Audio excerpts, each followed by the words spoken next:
하루하루 땀 흘려 번 돈으로 겨우 살아가는 아내가 있었습니다. 식당 주방에서 찬물에 손말을 날 없이 일하는 그녀에게 매일 공사판 먼지를 뒤집어 쓰고 들어오는 남편은 지긋지긋한 가난의 상징일 뿐이었죠. 그녀는 남편의 거친 손과 무뚝뚝한 침묵이 자신의 인생을 갉아먹는다고 믿었습니다. 결국 그녀는 남편을 버리고 새로운 삶을 택했지만 남편이 떠난 후에야 비로소 알게 됩니다. 자신이 무시했던 그 거친 손이 사실은 무너져가는 세상을 바로 세울 수 있는 기적의 손이었다는 것을 말입니다. 오늘 이야기에 대한 여러분의 생각은 어떠신가요? 시청하시면서 가장 인상 깊었던 장면이나 주인공에게 해주고 싶은 말이 있다면 주저하지 마시고 댓글로 남겨주세요. 영상이 마음에 드셨다면 좋아요와 구독, 그리고 알림 설정까지 꼭 부탁드립니다. 여러분의 따뜻한 관심이 저희에게는 가장 큰 힘이 됩니다. 일막잿빛 하늘 아래 금이 가기 시작한 우리. 새벽 4시 반, 어둠이 채 가시지 않은 부산의 한 낡은 빌라에서 알람 소리가 악착같이 울려 퍼집니다. 지친 몸을 일으킨 48배 미경은 습관처럼 남편 태준의 잠자리를 확인합니다. 곤히 잠든 남편의 얼굴 위로 고된 노동의 그림자가 짙게 드리워져 있습니다. 미경은 한숨을 쉬며 부엌으로 향합니다. 그녀의 하루는 남들보다 2시간 먼저 시작됩니다. 시내에서도 가장 장사가 잘 된다는 돼지국밥 식당. 그곳 주방의 구석진 자리가 바로 그녀의 일터이기 때문입니다. 뜨거운 김과 음식물 쓰레기 냄새가 뒤섞인 그곳에서 미경은 하루 수백 개의 그릇을 닦고 산더미 같은 채소를 다듬으며 12시간을 버텨냅니다. 식당에 도착하자마자 그녀는 고무장갑을 낍니다. 주방 이모들 사이에서도 가장 굳은 일은 그녀의 몫입니다. 미경 씨, 저기 돼지뼈 통 좀 비워줘. 이것 좀 빨리 씻어놔. 손님들 밀려오잖아. 사방에서 터져나오는 고함과 지시에 그녀는 허리 한번 펼 틈이 없습니다. 겨울에도 찬물에 손을 담그는 탓에 그녀의 손은 늘 퉁퉁 붓고 갈라져 있습니다. 거울 속 자신의 모습을 볼 때면 한때는 곱다는 소리도 들었던 얼굴이 언제 이렇게 찌들었나 싶어 서러움이 푹 받칩니다. 내가 왜 이렇게 살아야 하나? 이 모든 게 무능한 남편 탓인 것만 같아 가슴 속에는 차가운 분노가 쌓여만 갔습니다. 남편 태주는 50을 갓 넘긴 나이에도 매일 새벽 인력 시장에 나가는 일용직 노동자였습니다. 흔히들 말하는 노가다였죠. 그는 늘 해가 질 무렵이면 온몸에 시멘트 가루와 흙먼지를 뒤집어 쓴 채 집으로 돌아왔습니다. 현관문을 열고 들어서는 그의 모습에서 풍기는 땀, 냄새와 피로에 전 얼굴은 미경의 신경을 날카롭게 곤두세웠습니다. 그는 집에 오면 말없이 저녁을 먹고 씻고 그리고 코를 골며 잠드는 게 일상의 전부였습니다. 부부간의 대화는 사라진 지 오래였습니다. 미경은 그런 남편의 무뚝뚝함이, 그의 무능함이 너무나도 지긋지긋했습니다. 당신은 꿈도 없어? 평생 그렇게 공사판만 전전할 거야? 어느 날 저녁 술 기운을 빌린 미경이 태준에게 쏘아붙였습니다. 태준은 묵묵히 소주잔을 기울일 뿐 아무런 대답이 없었습니다. 그의 침묵은 미경의 분노에 기름을 부었습니다. 말 좀 해봐. 내가 식당에서 이런 취급받으면서 돈 버는 거 당신은 아무렇지도 않아? 당신 친구 철수는 벌써 부장이라는데 우리는 이게 뭐야? 태주는 그저 낮은 목소리로 말했습니다. 미안하다. 그 한마디가 미경을 더욱 비참하게 만들었습니다. 그녀는 남편의 등 뒤에서 소리 없이 눈물을 삼켰습니다. 남편의 낡은 작업복 주머니에서 가끔 발견되는 꼬깃꼬깃한 노트, 그 안에 알 수 없는 도형과 숫자들이 빼곡히 적혀 있는 것을 보았지만 그저 한심한 낙서련이 치부해버렸습니다. 그런 미경의 삶에 작은 변화가 찾아온 것은 식당의 단골 손님, 민석이 나타나면서부터였습니다. 번듯한 양복 차림의 민석은 중소기업을 운영하는 사업가라고 자신을 소개했습니다. 그는 다른 손님들과 달리 허드렛 일을 하는 미경에게도 늘 친절하게 말을 건넸습니다. 사장님, 손이 참 고우셨을 것 같은데 고생이 많으시네요. 그의 다정한 한마디에 미경은 수십 년 만에 얼굴을 붉혔습니다. 민석은 그녀에게 누군가의 아내, 누군가의 엄마가 아닌 여자로서의 미경 씨를 봐주었습니다. 그는 미경의 지친 어깨를 안타까워했고 그녀의 꿈을 물어봐 주었습니다.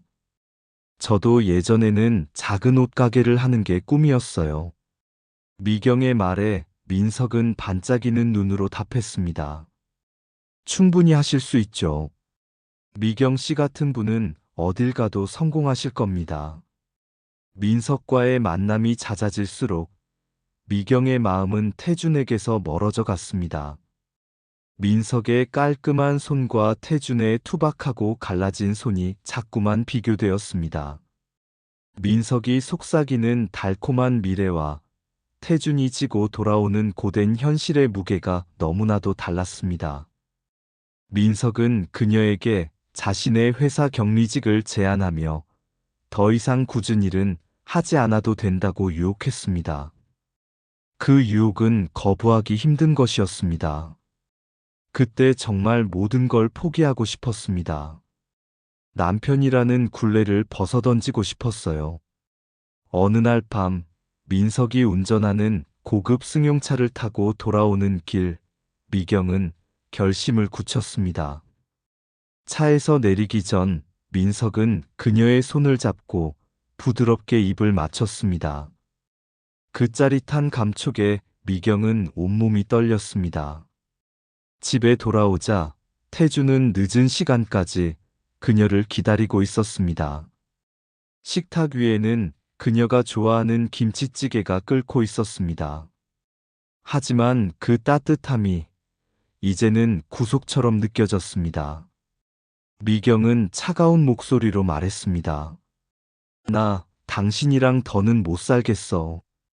우리 이혼해. 태주는 아무 말 없이 그녀를 바라보았습니다. 그의 깊은 눈동자가 미세하게 흔들리는 것을 미경은 보지 못했습니다. 그녀의 눈에는 오직 민석이 약속한 새로운 인생만이 가득 차 있었기 때문입니다. 이막 무너진 환상, 그리고 드러나는 진실. 태주는 미경의 이혼 요구를 묵묵히 받아들였습니다. 재산을 나눌 것도 없었고 복잡한 절차도 필요 없었습니다. 두 사람은 며칠 만에 수십 년간의 부부 생활에 종지부를 찍었습니다. 미경은 홀가분한 마음으로 짐을 쌌습니다. 태주는 마지막까지 아무것도 묻지 않았습니다. 그저 그녀가 떠나는 뒷모습을 말없이 지켜볼 뿐이었습니다. 미경은 그런 남편의 모습이 끝까지 무책임하고 무기력하게 느껴졌습니다. 미경의 새로운 삶은 꿈만 같았습니다. 민석이 마련해준 깔끔한 오피스텔에서 그녀는 처음으로 자신만의 시간을 가졌습니다. 민석의 회사에서 격리로 일하며 식당 주방에서는 상상도 못했던 깨끗한 유니폼을 입고 컴퓨터 앞에 앉았습니다. 민석은 수시로 그녀에게 장미꽃과 선물을 안겼고 고급 레스토랑에서 저녁을 함께하며 그녀를 세상 가장 특별한 여자로 만들어 주었습니다. 미경은 지긋지긋한 가난과 고된 노동에서 벗어났다는 사실에 감격했습니다. 태준과 함께 살던 낡은 빌라의 곰팡이 냄새는 까맣게 잊었습니다. 한편 홀로 남은 태준의 일상은 변함이 없었습니다. 그는 여전히 매일 새벽 인력 시장에 나갔고 먼지를 뒤집어 쓴 채 집으로 돌아왔습니다. 하지만 그의 발걸음이 향하는 곳은 부산에서 가장 주목받는 초대형 건설 현장이었습니다. 바로 바다를 가로지르는 거대한 해상 케이블카와 전망타워를 짓는 블루 스카이타워 프로젝트 현장이었죠. 태준은 그곳에서 가장 위험하고 힘든 철골 구조물 조립 작업을 도맡아 했습니다. 동료들은 말수가 적고 우직하게 자기 일만 하는 그를 그저 평범한 일용직 노동자로만 알았습니다. 하지만 현장 소장은 가끔 태준이 건네는 조언에 놀라곤 했습니다. 반장님, 저기 와이어 각도가 조금 불안한 것 같습니다. 장력 계산 다시 해보는 게 좋겠는데요. 그의 지적은 놀랍게도 늘 정확했습니다. 미경의 행복은 신기루처럼 짧았습니다. 몇 달이 지나자 민석의 태도가 조금씩 변하기 시작했습니다. 그는 자주 돈 이야기를 꺼냈고 사업이 어렵다며 미경에게 대출을 받아달라고 부탁했습니다. 사랑에 눈이 먼 미경은 의심 없이 자신의 명의로 큰 빚을 냈습니다. 그러나 그것이 끝이 아니었습니다. 안타깝게도 민석은 처음부터 사기꾼이었습니다. 그는 여러 여자에게 같은 수법으로 접근해 돈을 뜯어내는 전문 사기꾼이었고 그의 회사 역시 서류상으로만 존재하는 유령 회사였습니다. 어느 날 아침 미경은 텅 빈 오피스텔에서 눈을 떴습니다. 민석은 사라졌고 책상 위에는 수천만 원에 달하는 빚 독촉장만이 덩그러니 놓여 있었습니다. 바로 그때 TV 뉴스에서 충격적인 소식이 흘러나왔습니다. 부산의 새로운 랜드마크가 될 것으로 기대를 모았던 블루 스카이 타워 건설 현장에서 중대한 구조적 결함이 발견되어 공사가 전면 중단되었습니다. 전문가들은 설계상의 치명적인 오류로 인해 자칫 대형 붕괴 사고로 이어질 수 있었다고 경고했습니다. 뉴스를 보던 미경의 심장이 쿵 내려앉았습니다. 민석이 바로 그 타워에 자재를 납품하는 사업을 한다고 했기 때문입니다. 그리고 며칠 뒤 부실 자재 납품 사기단의 총책으로 민석이 검거되는 모습이 TV에 나왔습니다. 미경은 자신이 거대한 사기극의 일부였으며 이제는 공범으로 의심받을 수 있다는 공포에 휩싸였습니다. 모든 것을 잃은 미경은 거리로 나앉았습니다. 빚쟁이들에게 쫓기는 신세가 되었고 갈 곳 하나 없는 처지가 되었습니다. 거울 속 초라한 제 모습을 보며 죽고 싶다는 생각밖에 들지 않았습니다. 그녀는 허름한 여관방에 숨어 며칠을 굶으며 눈물로 밤을 지새웠습니다. 화려했던 성공의 꿈은 악몽이 되어 그녀를 짓눌렀습니다. 그때 그녀의 머릿속에 한 사람이 떠올랐습니다. 늘 묵묵히 자신의 곁을 지켜주었던 남편 태준이었습니다. 그의 거칠었던 손, 먼지 쌓인 얼굴, 그리고 늘 미안하다고 말하던 낮은 목소리가 사무치게 그리웠습니다. 한편 공사가 중단된 블루 스카이 타워 현장은 아수라장이었습니다. 국내 최고의 건축가와 기술진이 모두 모였지만 누구도 뾰족한 해결책을 내놓지 못했습니다. 설계 자체를 변경해야 한다는 비관적인 전망이 우세했습니다. 프로젝트는 좌초될 위기에 처했고 투자자들은 천문학적인 손실을 눈앞에 두고 있었습니다. 모두가 절망에 빠져 있던 그때 현장의 구석에서 한 남자가 조용히 입을 열었습니다. 바로 태준이었습니다. 제가 한번 봐도 되겠습니까? 그는 안전모를 벗으며 자신이 수년간 꼬깃꼬깃한 노트에 그려왔던 설계도를 현장 소장 앞에 펼쳐 보였습니다. 처음에는 모두가 그를 미친 사람 취급했습니다. 일용직 노동자가 무엇을 알겠냐는 비웃음도 터져나왔습니다. 하지만 그의 설계도를 본 순간 대한민국 최고의 구조기술 전문가의 얼굴이 하얗게 질리기 시작했습니다. 이건 산막 먼지 속에 피어난 기적, 그리고 진정한 사랑. 이 설계도는 천재의 작품입니다. 대한민국 최고의 구조기술자로 불리는 박 교수의 입에서 떨리는 목소리가 터져나왔습니다. 회의실에 모여있던 모든 사람들의 시선이 일제히 태준에게 쏠렸습니다. 그의 낡은 작업복과 흙먼지 묻은 얼굴, 그리고 그의 손에 들린 낡은 노트는 전혀 어울리지 않는 조합이었습니다.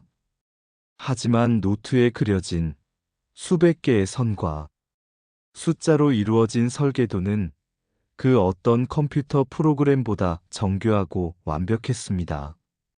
태준은 기존 설계의 문제점을 정확히 짚어내고 최소한의 자재와 공법으로 구조적 안정성을 완벽하게 확보할 수 있는 혁신적인 해결책을 제시했습니다. 그제야 태준의 진짜 정체가 밝혀졌습니다. 그는 20년 전 대한민국 건축계의 혜성처럼 등장했던 천재 건축가 강태준이었습니다. 그는 젊은 나이에 세계적인 건축상을 휩쓸며 명성을 떨쳤지만 자신이 설계한 건물 붕괴 사고의 책임을 모두 뒤집어 쓴 채 홀연히 사라졌습니다. 사실 그 사고는 동업자의 비리와 부실 시공 때문이었지만 그는 친구와의 의리를 지키기 위해 모든 것을 감수하고 야인이 되었던 것입니다. 그 후 그는 건축의 기본은 현장에 있다는 신념으로 신분을 숨긴 채 전국 각지의 공사 현장을 떠돌며 살아왔던 것입니다. 그가 매일같이 땀 흘렸던 노가다는 단순한 생계 수단이 아니라 그에게는 살아있는 공부이자 처절한 수행의 과정이었습니다. 태준의 설계안이 채택되면서 블루 스카이 타워 프로젝트는 기적적으로 되살아났습니다. 언론은 먼지 속의 영웅, 공사판에서 재림한 천재 건축가라며 연일 그의 이야기를 대서특필했습니다. 태준은 하루아침에 전 국민의 영웅이 되었습니다. 각종 방송사와 대기업에서 천문학적인 연봉을 제시하며 그를 모셔가려 했지만 그는 모든 제안을 거절했습니다. 그리고는 단 한 가지 조건을 내걸었습니다. 자신과 함께 땀 흘렸던 현장 동료들의 정규직 전환과 안전한 작업 환경 보장이었습니다. 그의 의로운 행보에 세상은 또 한 번 감동했습니다. 허름한 여관방에서 이 모든 소식을 TV로 접한 미경은 차마 고개를 들 수 없었습니다. 자신이 그토록 경멸하고 무시했던 남편이 실은 세상을 놀라게 한 위대한 인물이었다는 사실 앞에 그녀는 무너져 내렸습니다. 남편의 굳은 살 박인 손, 그의 지친 침묵 속에 얼마나 깊은 고뇌와 아픔이 담겨 있었는지 그녀는 이제야 희미하게나마 짐작할 수 있었습니다. 남편이 끄적이던 낡은 노트가 바로 세상을 구하는 설계도였다는 것을 알게 된 순간 그녀는 가슴을 치며 통곡했습니다. 제가 무슨 짓을 한 걸까요? 며칠을 알아누운 미경은 마지막 용기를 내어 태준을 찾아 나섰습니다. 수소문 끝에 찾아간 곳은 화려한 사무실이 아닌 태준이 동료들과 함께 지내던 작은 한바집 건설 현장 식당이었습니다. 태준은 작업복 차림의 동료들과 함께 소박한 저녁을 먹고 있었습니다. 예전과 다름없는 모습이었지만 이제 그의 주변에는 존경과 활기가 넘쳐 흘렀습니다. 미경이 식당 문 앞에 서 있는 것을 발견한 태준이 조용히 자리에서 일어났습니다. 왔어? 태준의 목소리는 담담했습니다. 미경은 그의 앞에 무릎을 꿇었습니다. 여보, 내가 다 잘못했어요. 제발 용서해줘요. 그녀의 눈에서는 뜨거운 참회의 눈물이 쉴 새 없이 흘러내렸습니다. 태주는 말없이 그녀를 일으켜 세웠습니다. 당신도 많이 힘들었을 거야. 그 마음 다 알아. 그의 따뜻한 용서에 미경은 더 큰 소리로 울었습니다. 그녀는 그제야 깨달았습니다. 진정한 사랑은 상대방의 겉모습이나 조건이 아니라 그 사람의 아픔과 고통까지도 보듬어 안는 것이라는 사실을 말입니다. 그 후 미경과 태준이 다시 합쳤는지에 대해서는 아무도 모릅니다. 다만 한 가지 확실한 것은 두 사람 모두 새로운 인생을 시작했다는 것입니다. 태준은 자신의 이름을 내건 건축사무소 대신 청년 건축기술자 양성재단을 설립했습니다. 그는 자신의 모든 경험과 지식을 바탕으로 가난하지만 재능 있는 젊은이들을 후원하며 제2의 인생을 살고 있습니다. 미경은 민석에게 진 빚을 모두 갚기 위해 다시 식당으로 돌아갔습니다. 하지만 이제 그녀의 얼굴에는 더 이상 절망과 원망이 없었습니다. 그녀는 예전보다 더 열심히 그리고 즐겁게 일했습니다. 주방 한편에서 자신만의 작은 반찬 가게를 시작했고 정직함과 뛰어난 손맛으로 금세 입소문이 나기 시작했습니다. 그녀는 이제 누구를 탓하지 않고 자신의 두 발로 당당하게 서는 법을 배웠습니다. 가끔 그녀의 가게 앞에 낡은 트럭 한 대가 멈춰 서곤 합니다. 트럭에서는 먼지 묻은 작업복 차림의 태준이 내려 그녀가 만든 따뜻한 국밥 한 그릇을 묵묵히 비우고 가곤 합니다. 두 사람은 아무 말도 하지 않지만 그들의 눈빛 속에는 과거보다 더 깊은 이해와 존중, 그리고 애틋한 연민이 흐르고 있었습니다. 가장 낮은 곳에서 가장 위대한 진실을 발견한 이들의 이야기는 우리에게 진정한 가치가 무엇인지를 다시 한번 생각하게 합니다. 겉으로 보이는 화려함이 아닌 묵묵히 자신의 길을 걷는 성실함과 진심이야말로 세상을 움직이는 가장 큰 힘이라는 것을 말입니다. 오늘 이야기는 어떠셨나요? 여러분의 삶에도 혹시 먼지 속에 가려진 보석 같은 사람이 있지는 않으신가요? 댓글을 통해 여러분의 소중한 생각과 경험을 나눠주세요. 이 이야기가 마음에 드셨다면 좋아요와 구독 버튼을 꼭 눌러주시고 알림 설정으로 다음 이야기를 가장 먼저 만나보세요. 여러분의 따뜻한 응원이 더 좋은 이야기를 만드는 원동력이 됩니다.